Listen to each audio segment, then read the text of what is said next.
Good morning students. ભાગીદારી વિષય પ્રવેશમાં આપણે ટૂંકા દાખલાની બે રીતો શીખ્યા છીએ. આજે એક નવી રીત શીખવા જઈ રહ્યા છીએ. થોડું વિડીયો લેક્ચરમાં થોડું લેટ થયું છે, એક અઠવાડિયું થઈ ગયું, એના બદલ સોરી. બરાબર છે, હવેથી રેગ્યુલર તમને વિડીયો મળતા રહેશે. તો આજે ભાગીદારી વિષય પ્રવેશમાં એક નેક્સ્ટ રીત શીખીએ છીએ.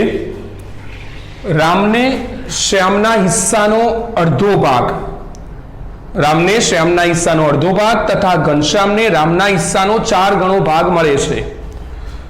જો વર્ષના અંતે પેઢીનો નફો રૂપિયા 1,40,000 છે. પેઢીનો નફો કેટલો આપેલો છે? 1,40,000 છે. તો દરેકને મળતી નફાની રકમ શોધો. મતલબ કે દરેક ભાગીદારને કેટલી રકમ મળે છે એ આપણે શોધવાનું છે. બરાબર છે. તો ધારવાનું કામ, રામને શ્યામના હિસ્સાનો અડધો ભાગ, આ આપણને વાક્ય રચના જે આપી છે એના આધારે આપણે ધારવાની શરૂઆત કરીશું. હવે કઈ રીતે ધારવું? તો જેના નામની જોડે ને લખેલું છે એને ધારવાનું નહીં. એક ખાસ બાબત રહેતો, સામાન્ય ટ્રીક આપું છું તમને કે રામ ને લખેલું છે માટે રામનો નફો ધારવાનો રહેશે નહીં. આપણે શ્યામના નફાથી શરૂઆત કરીશું. બરાબર છે. તો શરૂઆત કરીએ કે ભાઈ જે પહેલી લીટી આપણને આપી છે એમને એમ લખી દઈએ કે રામને શ્યામના હિસ્સાનો અડધો ભાગ મળે છે. બરાબર, જે પ્રશ્નમાં આપણને આપેલું છે રામને શ્યામના હિસ્સાનો અડધો ભાગ મળે છે. તો ધારી કાઢીએ કે ધારો કે શ્યામનો હિસ્સો અથવા તો શ્યામનો નફા ભાગ, તમે એ પણ શબ્દ વાપરી શકો છો. ધારો કે શ્યામનો નફો રૂપિયા 100 છે. શ્યામનો નફો કેટલો છે? રૂપિયા 100. કેમ કે રામને જે નફો મળે છે કોના આધારે મળે છે? શ્યામના આધારે. અને મેં તમને શીખવાડ્યું પણ કરું, કદાચ જો તમારે ભૂલ પડતી હોય ધારવામાં કે કન્ફ્યુઝન થતી હોય કે ભાઈ કોનો નફો ધારવો, તો જે ના નામની જોડે ને શબ્દ લખ્યો છે એને ધારવાનું નથી. બરાબર છે. અહીંયા લખેલું હતું રામને, તો રામનો નફો નહીં ધારવાનો. કોનો નફો ધારીશું? શ્યામનો. તો શ્યામનો નફો ધારો કે કેટલો છે? 100 છે. તો પછી રામનો કેટલો થશે? રામને એનો અડધો મળે છે. તો માટે રામનો નફો કેટલો થશે? રૂપિયા અડધો એટલે 50 થશે. સોરી, ખબર પડી ગઈ? પ્રશ્નમાં જે લીટી આપી હતી મેં લખી કાઢી કે ભાઈ રામને શ્યામના હિસ્સાનો અડધો ભાગ મળે છે. તો ધારો કે શ્યામનો નફો રૂપિયા 100 છે. તો રામનો નફો શ્યામથી અડધો, કેમ કે એને અડધો નફો મળે છે, તો રૂપિયા 50. બરાબર. હવે બીજું વાક્ય રચના આગળ એને કહે છે કે ભાઈ ઘનશ્યામને રામના હિસ્સાનો 4 ગણો ભાગ મળે છે. ઘનશ્યામને રામના હિસ્સાનો 4 ગણો ભાગ. તો એ વાક્ય રચના લખી દઈએ કે ભાઈ ઘનશ્યામને રામના હિસ્સાનો 4 ગણો ભાગ મળે છે. બરાબર. ઘનશ્યામને રામના હિસ્સાનો, હવે રામનો હિસ્સો કેટલો છે? 50. તો ઘનશ્યામને એનો 4 ગણો, તો 50 ના 4 ગણા, તો કેટલા થઈ જશે? 200. તો અહીંયા લખી દઈએ માટે ઘનશ્યામનો નફો 50 ગુણ્યા 4. તમારે ડાયરેક્ટ પણ તમે લખી શકો છો, ને ના ફાવે તો તમે 50 ગુણ્યા 4 કરીને બતાવી શકો છો 200. હું અહીંયા ડાયરેક્ટ લખું છું કે રૂપિયા 200. ઓકે. તો ત્રણેય ટર્મનો નફો આપણે ધારી કાઢ્યો. પેલા રામને શ્યામનો હિસ્સો હતો, તો આપણે શ્યામનો નફો જે તો ધાર્યો 100. તો રામને એનો અડધો, તો 50 મળ્યો. ઘનશ્યામને રામના હિસ્સાનો 4 ગણો, તો ઘનશ્યામનો 50 હતો, તો રામને એનો 4 ગણો એટલે મળ્યો 200. હવે ત્રણેય ટર્મનું નફા નુકસાનનું પ્રમાણ આપણે મેળવી લઈએ. આપણી પાસે આવી ગયું છે. તો પહેલું આપણે 100 કોનું ધાર્યું છે? શ્યામ. પછી બીજું નામ કોનું આવે છે? રામ. અને ત્રીજું નામ છે ઘનશ્યામ. તો એ લાઈનસર એ પ્રમાણે જે રીતે તમે નફો લખ્યો છે એ પ્રમાણે જ લખવાનું રહેશે. તો પહેલું શ્યામ, જેનો નફો કેટલો હતો? તમે ધાર્યો 100. તો રામ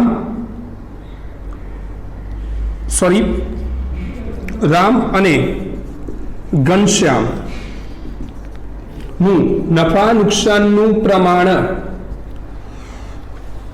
પહેલું શ્યામનું, પછી બીજું રામનું અને ત્રીજું ઘનશ્યામનું. તો અહીંયા લખી નફા નુકસાનનું પ્રમાણ કયું થશે? તો જે નફો ધારે તો એ જ તમારે 100, પછી 50 અને 200. બરાબર છે. 100, 50 ને 200. તો આનું પ્રમાણ 100, 50 ને 200 છે, પણ પ્રમાણ આવડું મોટું આપણે લખતા નથી, તો એને ભાગી કાઢી દરેકને 50 વડે ભાગ ચાલે છે. તો નફા નુકસાનનું પ્રમાણ નાનું બનાવીએ તો 50 વડે ભાગ ચલાવીએ તો 4, 1 અને 2, 1 અને 4 થશે. 50 વડે ભાગ ચલાવ્યો તો 50 દુ 100, 50 એકા 50 અને 50 ચોક 200. તો પ્રમાણને નાનું બનાવ્યું. પ્રમાણ આપણે લખ્યું 2 1 4. તો 2:1:4 એમનું નફા નુકસાનનું પ્રમાણ થયું. હવે તમને ખ્યાલ આવી ગયો હશે કે નફો જે કરવો એ નફા નુકસાનના પ્રમાણમાં વહેંચાય છે. તો દરેકને નફો વહેંચી કાઢીએ. તો પહેલું કામ, શ્યામને મળતો નફો, શ્યામનો નફો બરાબર. તો શ્યામનો નફો છે, ટોટલ પેઢીનો નફો આપણી પાસે કેટલો હતો? 1,40,000. તો 1,40,000 ગુણ્યા શ્યામનું પ્રમાણ છે આપણી પાસે 2 અને ભાગ્યા ટોટલ પ્રમાણ તો 7 થશે. તો 1,40,000 ગુણ્યા 2 ભાગ્યા 7 તો 40,000 રૂપિયા થશે બરાબર. હવે ચલો રામનો નફો અથવા રામને મળતો નફો તમે જે લખવું એ લખી શકો છો. 1,40,000 ગુણ્યા 1 ભાગ્યા 7 તો આવશે 20,000 રૂપિયા. અને છેલ્લો છે ઘનશ્યામનો નફો. તો 1,40,000 ગુણ્યા પ્રમાણ કેટલું છે ઘનશ્યામનું? 4 ભાગ્યા 7 તો અહીંયા તમે છેદ ઉડાડશો તો 80,000 રૂપિયા બરાબર. તો દરેકને મળતો નફો આવી ગયો. તો ફરીથી એક વાર સ્ટેપ સમજાવું છું કે કઈ રીતે ધારવું. ખાસ સાંભળી લેજો. બીજા 2 દાખલા પણ આપણે આ રીતના જોઈએ છીએ. રામને શ્યામના હિસ્સાનો અડધો ભાગ, તો એ લીટી તમારે એમના એમ લખી કાઢવાની. પછી જેને મેં લખ્યું છે એનો નફો ધારવાનો નથી. તો રામને મતલબ ધારીશું કોનો? શ્યામનો. તો ધારો કે શ્યામનો નફો કેટલો છે? 100 રૂપિયા. તો રામને એનો અડધો નફો મળે છે માટે રામને મળતો નફો કેટલો થશે? ₹50 થશે. ચલો બંનેનો નફો આવી ગયો. હવે બીજી લીટી એને આપી હતી ઘનશ્યામને રામના હિસ્સાનો 4 ગણો ભાગ. તો ઘનશ્યામને રામના હિસ્સાનો 4 ગણો ભાગ મળે છે એ વાક્ય રચના આપણે લખી કાઢી. તો ઘનશ્યામનો નફો કોના ઉપર આધારિત છે? રામનો. તો રામનો નફો કેટલો હતો? 50 હતો. તો એને ઘનશ્યામને એનો 4 ગણો તો 200 થશે. તો એ લખી કાઢીએ. ચલો તો 3:3નું પ્રમાણ બનાવી. તો શ્યામ જે નામ આવે છે લાઈનસર તમે જે ધાર્યા છે ને એ પ્રમાણે નામ લખવાના છે. આડાવાળા નહીં કે રકમમાં રામ શ્યામ ને ઘનશ્યામ આપ્યું છે તો આપણે રામ શ્યામ ઘનશ્યામ લખી દઈએ. જો તમે એ રીતે લખશો રામ શ્યામ ને ઘનશ્યામ તો તમારે એમનો લખો પણ એ પ્રમાણે જ લખવો પડશે. નામ આધારિત નફો લખવો પડશે. તો શ્યામ, રામ અને ઘનશ્યામનું નફા નુકસાનનું પ્રમાણ જે આપણે ધાર્યું હતું, પહેલાનું 100 હતું, બીજાનું 50 આવ્યું, ત્રીજાનું 200 આવ્યું. તો પ્રમાણ આવ્યું 100:50:200. પણ પ્રમાણ આવડું મોટું રાખતા નથી આપણે. તો દરેકને 50 વડે ભાગ ચાલે છે. તો પ્રમાણ આવ્યું આપણી પાસે 2:1:4. હવે પેઢીનો નફો તમારી પાસે હતો 1,40,000 જે આપણે કયા પ્રમાણમાં વહેંચ્યું? 2:1:4 પ્રમાણે. તો રામને નફો મળ્યો 40,000 રૂપિયા. 1,40,000 ગુણ્યા 2 ભાગ્યા 7. 7 એટલે કે ટોટલ પ્રમાણ આપણું બરાબર છે જે આપણે બનાવ્યું હતું 2:1:4. એ જ રીતે રામનો નફો મળ્યો ને ઘનશ્યામનો નફો. તો 1,40,000 ને આપણે 2:1:4 પ્રમાણે વહેંચ્યા. ચલો બીજો દાખલો જોઈએ. કેશવને રાઘવ કરતા 2.5 ગણો. તો પહેલી વાક્ય રચના એમને એમ લખી દઈએ આપણે. કેશવને રાઘવ કરતા 2.5 ગણો નફો મળે છે બરાબર. જે પ્રશ્નમાં આપી હતી વાક્ય રચના આપણે એમના એમ કેશવને રાઘવ કરતા 2.5 ગણો નફો મળે છે એમના એમ વાક્ય રચના આપણે લખી દીધી.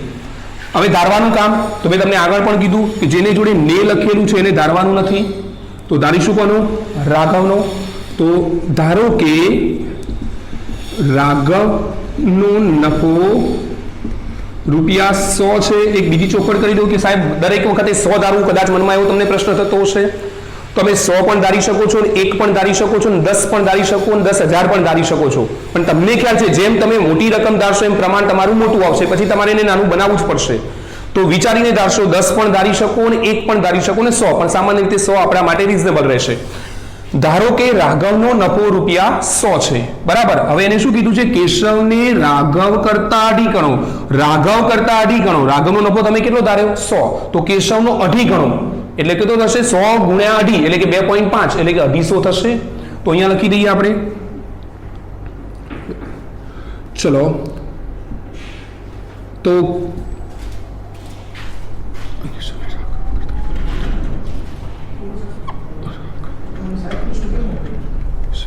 તો કેશવ નો નફો 100 ગુણ્યા 2.5 ગણો.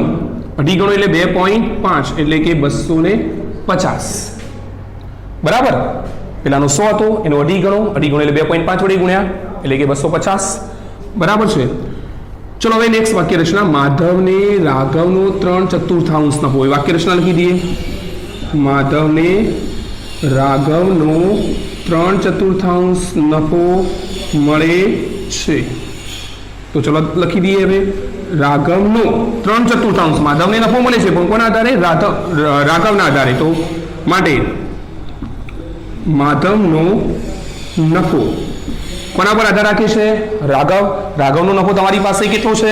એ બરાબર તમે અહીંયા જે ધારેલું છે 100, તો 100 ગુણ્યા એને કેટલો ભાગ કીધો છે? 3/4. તો ગુણ્યા 3/4 તો તમારી પાસે આવશે 75. ફરીથી એકવાર સમજાવી દઉં છું.